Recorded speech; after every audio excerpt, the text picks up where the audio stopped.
विश्वकर्माची केले रामजनार्दनी पाय मस्तक ठेवले हे गुह्य प्रगट गुह्य गुह्य हे गुह्य कुणी कोणाला दिलं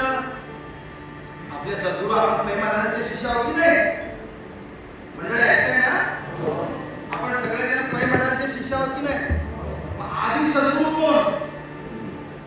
आपल्या सद्गुरूंची वंशावळ काय आदि सद्गुरू कोण आदिनाथगुरु सकळ सिद्धांचा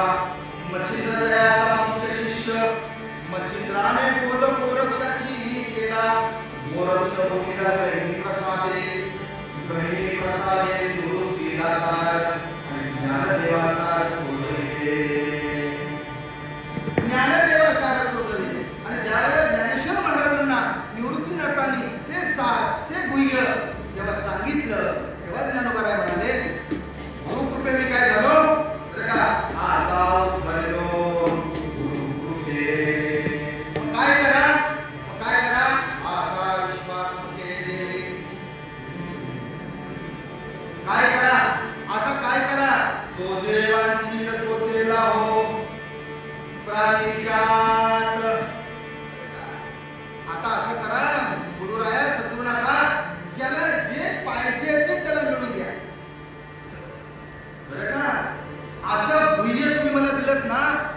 त्या गुह्याचं सार आता मला जगाला सांगू द्या आता माझ्याकडून एकालाच मी नाही देऊ द्या आता माझ्याकडून सर्वांना मिळू द्या हा आशीर्वाद मला सद्गुरुराया द्या आता हा आशीर्वाद माऊलींना मिळाल्यानंतर हेच पसायदान ज्ञानेश्वर माऊलींनी जगाला दिलं काय दिलं उडती या ग्रंथ पुण्य संपत्ती सर्वस्वी सर्वभूती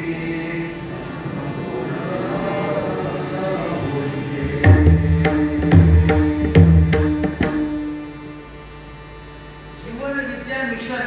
सद्गुरु श्री वामनराव पै यांचे सत्शिष्य जर सोडले शिष्य सोडले किंवा आपल्या सगळ्या शाखा सोडल्या तर कुणीही पसायदानंतर ही ओवी म्हणत नाही संपूर्ण पसायदानानंतर ही जी ओवी खरी मूळ पसायदानाचा अर्थ आहे अर्थ हे संबंध महाराष्ट्रात भारतभर पसायदानानंतर कुणी म्हणत नाही फक्त केवळ सद्गुरु श्री वामनराव पै यांनी त्या पसायदानंतर ही ओवी सुरुवात केली काय सांगितलं तिकडे माऊलींनी काय सांगितलं उडती या ग्रंथ पुण्य संपत्ती सर्वस्वी सर्वभूती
भाऊ